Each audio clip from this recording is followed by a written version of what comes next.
Gracias por permanecer en la sintonía de Antofagasta Televisión de nuestro informativo Más Noticias. Hoy se cumplen 33 años de un hecho que marcó Antofagasta. 18 de junio de 1991, un día para muchos que quieren olvidar, un día en donde se produjo un aluvión aquí en Antofagasta, donde entre desaparecidos y fallecidos podemos contar más de 100 personas.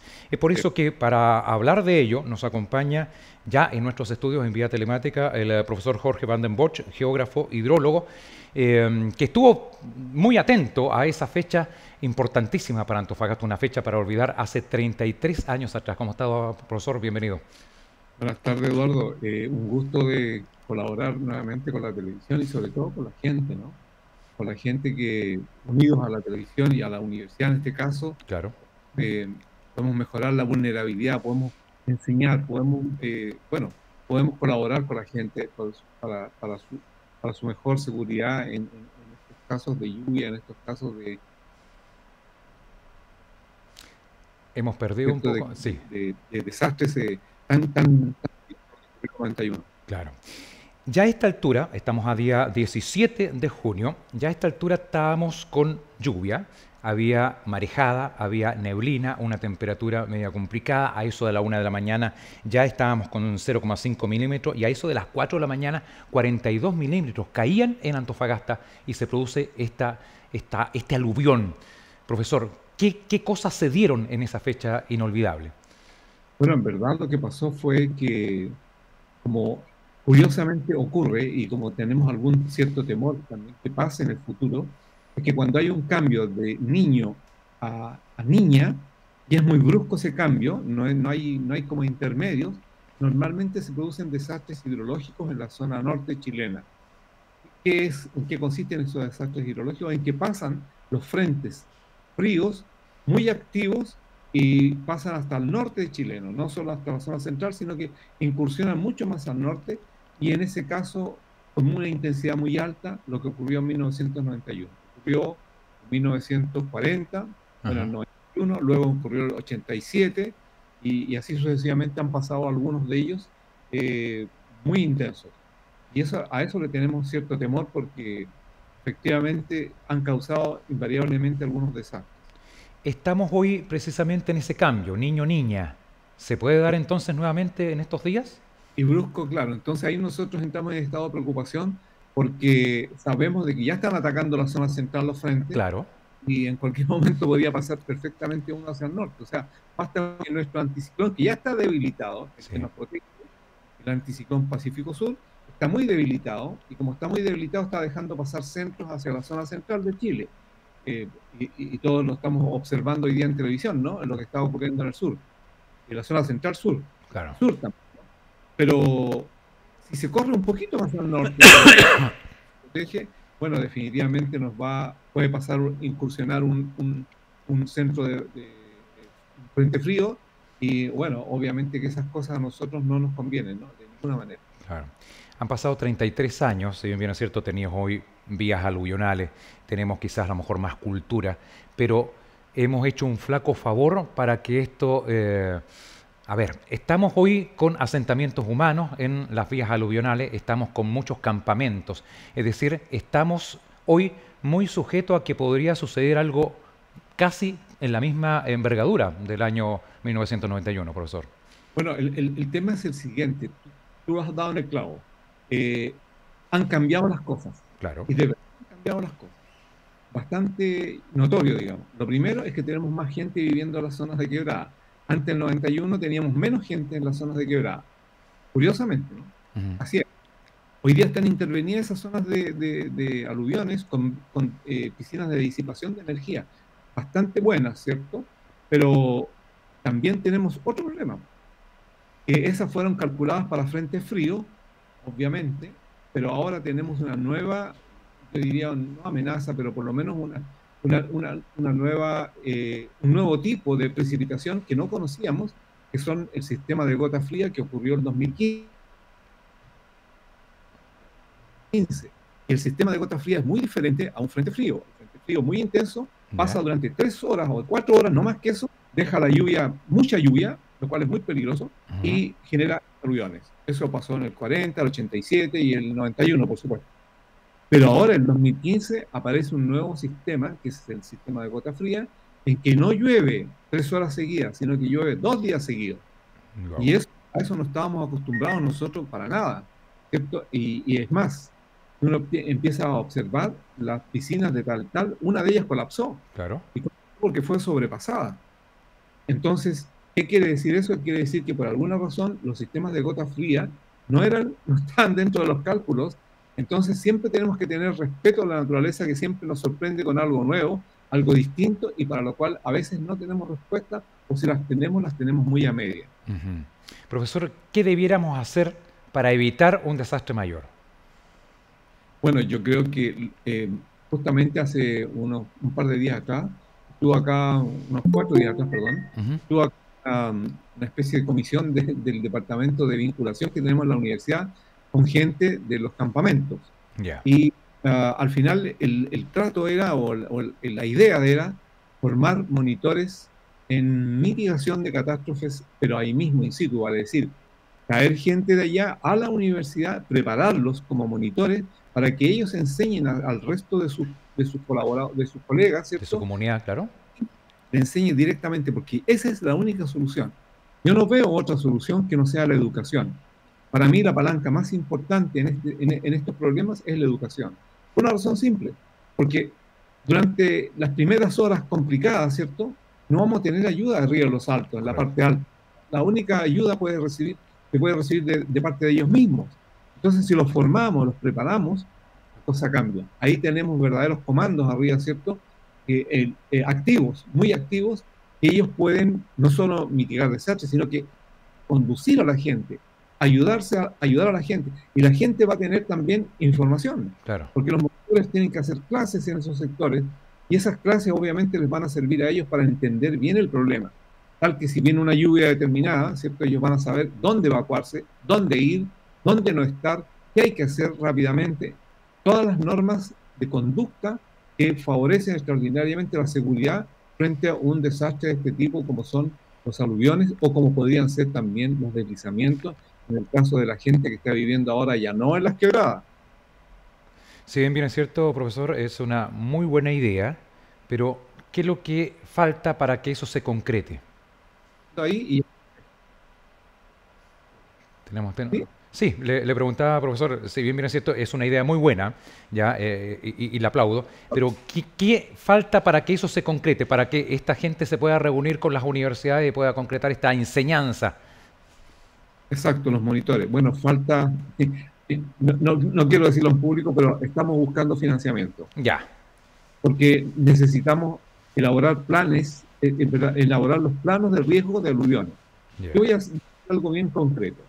El que viva la gente en las zonas de quebrada y que hayan piscinas de mitigación no garantiza que no se rompa una de ellas o que no fallen. Ujú. En Taltal lo tuvimos ya. Sí, ¿Por qué? Porque fueron calculadas para otro tipo de lluvia, claro. para los puentes. En fin, entonces esas cosas, por ejemplo, hacen que nosotros pensemos de que independiente de las piscinas aluvionales, la gente tiene que tener un plano de riesgo como si no existiesen esas obras, de tal manera que sepa exactamente dónde ir. Porque en el caso de que una de ellas falle, la cosa va a ser peor. Va a ser mucho peor porque la gente va a estar confiada en Claro. que va a funcionar y no va a evacuar. Y como no va a evacuar, obviamente puede pasar una tragedia. Yo quiero contarles a ustedes un cortito cuento que pasó el año pasado Cuente. En Derna, perdón, Derna, Libia. Derna, Libia es exactamente igual que Antofagasta, es desértico, Ujú. que ocurren aluviones. ¿Y qué pasó? Entre paréntesis, murieron 30.000 personas, ¿no? Wow. Lo primero que pasó fue que ellos tienen dos represas grandes para cuidar la ciudad. Una a unos 13 kilómetros de la costa y otra casi en la costa misma. Dos represas grandes que almacenan una cantidad de millones de metros cúbicos muy importante. Una de ellas 22 millones de metros cúbicos y la otra 2 millones de metros cúbicos. Entonces, cuando vienen los aluviones, pasan a una de las represas grandes de 22 millones de metros cúbicos y luego pasan a la siguiente, que es la última chiquitita que está casi de 2 millones de metros cúbicos. Bueno, ¿qué pasó? La lluvia superó la expectativa normal de eso y superó los 22 millones, pero lejos. Wow. Hubo cerca de 40 millones de metros cúbicos. Bueno, la reventó. Reventó la primera y la primera reventó la segunda. Y hubo una tragedia de 30.000 muertos. Y la gente no evacuó. ¿Por qué no evacuó? Porque durante los años 80 esas piscinas funcionaron perfectamente bien en todos los aluviones. O sea, todos los aluviones calculados eran para 22 millones y fueron menos de 22 millones. Entonces, eso es lo que no quiero que pase y lo que no tiene que pasar. La gente tiene que entender y las autoridades tienen que entender que aunque tengan piscinas aluvionales, no han eliminado el problema, así como no lo eliminó Denver, porque bastaría un hecho como el que estoy mencionando, que sea superior, ¿cierto? Una lluvia superior para la cual fueron calculadas, o un terremoto entre medio, o un sismo fuerte entre medio, va a complicar mucho las cosas. Y ahí la gente podría sufrir daño. Yo siempre le pregunto a las personas, ¿usted viviría debajo de una represa? Entonces me dicen, no, ¿por qué? Pues si las represas son obras ingenieriles, muy bien calculadas, sí, pero se colapsa. Ah, ahí está el tema. ¿Te das cuenta? O sea, no hemos eliminado el problema, lo hemos mitigado. Claro. Profesor, si bien es cierto, quedamos muy atentos a lo que eventualmente podría suceder. Si esta alejada del niño, llegada de la niña, hace que tengamos mal tiempo en las próximas semanas, los próximos meses, ¿cuál debiera ser la actitud de las personas? ¿Qué debiéramos hacer? Perfecto. Eso me parece muy bien. Bueno, lo primero que hay que hacer es que nosotros vamos a tener una anticipación de lluvia, por lo menos una semana antes. Por lo menos una semana antes vamos a tener las luces, yo diría, amarillas. Luego se van a poner salmones. A los 4 o 3 días antes se van a poner salmones. Y luego se van a poner rojas por lo menos 24 a 48 horas antes. Vale decir que vamos a tener 3 alarmas. Correcto. 3 alarmas para saber qué debieran hacer en este caso las autoridades. Las autoridades deberían, como no tienen los monitores, como no tienen la parte educativa que tiene la universidad, como no la han tenido, ¿cierto? Porque en verdad el Ministerio del Interior es más bien panfletario, vale decir, ellos entregan información. Claro. Entrega formación, que es distinto. Se entregan información de lo que podía pasar, de las cosas que hay que hacer, en fin. Esa información deberían pasársela a la gente y ayudarlos antes, pero mucho antes. O sea, sin temor a equivocarse, si la lluvia no genera aluviones, fantástico, la gente tiene que regresar a sus casas sin ningún problema, pero hay que evacuarlos, no tienen que estar ahí, ni la gente que está en las zonas de deslizamiento, que son ahora las nuevas zonas donde están no son quebradas, sino que son las faldas de los cerros, claro. esas también tienen que evacuarse. ¿Por qué? Porque ellos también... Tenemos con el profesor algún problema de contacto. Están sujetos a deslizamiento. Si la lluvia es muy terreno para poder construir, le cortaron, le hicieron un corte para tener una zona plana, ¿cierto? Colocaron sus habitaciones ahí, pero desestabilizaron el cerro. El cerro ya no tiene la pendiente natural por la cual él se estabiliza. Correcto. Lo colocaron en situación de pendiente muy fuerte. Entonces, una lluvia lo va a cargar y va a deslizar parte de sus terrenos. Los deslizamientos son extremadamente mortales, yo diría, porque ¿cómo va a luchar uno con una muralla de tierra? O sea, claro. Es muy difícil. Entonces, ellos también tienen que evacuarse, tienen que ir a algún lugar. Entonces, las autoridades ya tienen que pensar en este instante dónde los podrían llevar, dónde los podrían concentrar, que es un problema de ellos, típicamente. ¿Qué colegios son, por ejemplo, seguros de poder llevarlos? Pensar que la gente va a tener mucho temor de que al abandonar sus casas horas antes, no van a querer hacerlo, por supuesto, porque les van a ir a robar los televisores, les van a ir a robar las cosas. Claro. Y los amigos de los ajenos, como sabemos, que están muy, muy enraizados en nuestra sociedad hoy en día. Entonces, esos son problemas que hay que resolver con las autoridades. Esos ya son problemas directamente de las autoridades. Ellos tienen los medios, ellos tienen, por ejemplo, los estados de emergencia. Los estados de emergencia donde yo recuerdo en el terremoto de 1985 en Santiago, recuerdo que cuando se cayeron las casas, a los minutos habían policías, carabineros, encima de los escombros de las casas, con metralleta. Y yo digo, ¿pero por qué están ahí? Resguardando. Cuidando las pertenencias de la gente. Claro. ¿Y qué iba a pasar si a alguien se le ocurría robar? Era muy complicado, lo iban a balear, ¿sí? No cabe duda que le iban a dar balazos porque no estaban ahí con su metralleta para como estatuas, ¿no? Para nada. Claro. Estaban cuidar las pertenencias. Entonces yo pienso, esas son las cosas que tienen que resolver las autoridades. Perfecto. Yo soy la gente, ¿cómo evito que les roben? ¿Cómo evito eso? Para que la gente vaya a los centros de seguridad. Profesor, han pasado 33 años. A la vista suya como especialista de esto, la comunidad, las autoridades, los medios de comunicación, ¿hemos aprendido después de estos 33 años? Por supuesto que sí, porque ahora sí sabemos de qué se trata. El año 91 no teníamos idea de lo que pasaba. Cuando yo vi los pronósticos de lluvia, dije, va a haber una lluvia fuerte, muy fuerte. Pero cuando estuve entre medio de la lluvia, ¿cierto? La primera vez que sentí la lluvia, fui a medirla, coloqué mis equipos afuera de la casa para medir la lluvia. Cuando empezó a llover y me di cuenta que la lluvia era tan fuerte, tan intensa, que daba como una cierta angustia, dije, esta cosa va a ser muy grave, y efectivamente así lo fue. Y fíjense que hay una diferencia notable entre Cerro Moreno y Antofagasta. Claro. Cerro Moreno a 20 kilómetros de Antofagasta o 22 kilómetros de Antofagasta. Sin embargo, Cerro Moreno cayeron 16 milímetros.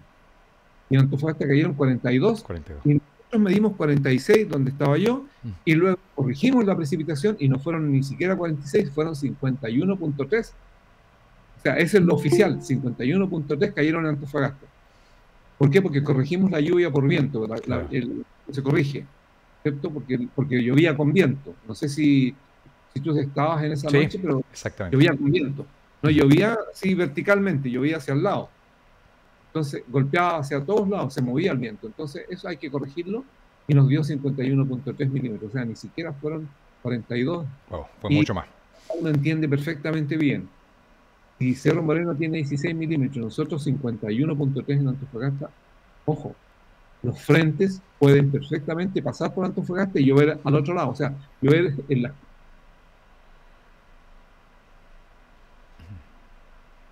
la parte alta de las cordilleras y no llover mucho en Antofagasta. Sí. Está lloviendo justamente en la zona de las quebradas, o sea, arriba, en las que alimentan las quebradas, las ollas que se llaman. Claro. Entonces, todas esas cosas las aprendimos ahora. Y con el 91 lo aprendimos, pero ahora ya estamos más alertas sobre ese tipo de cosas. Esas son las cosas que nos ha dejado. Y lo otro que nos ha dejado es saber que tienen que evacuarse. No hay nada que hacer. No hay nada que hacer. No hay que discutir acá, ni empezar a filosofar de nada. Simplemente tienen que evacuar. Lo mejor es no estar allí. Profesor, queremos agradecerle estos minutos. Quedamos bien instruidos de lo que podría ser un nuevo fenómeno de esta naturaleza aquí en la capital regional. Le agradecemos estos minutos el profesor Jorge Van den Bosch, geógrafo, hidrólogo, director del Centro de Mitigación de Catástrofes Naturales de la Universidad de Antofagasta. Muchas gracias, profesor. ¿Por qué? A ustedes. Que esté muy bien, gusto saludarle. Hacemos pausa, ya retornamos con más informaciones. Quédese con nosotros.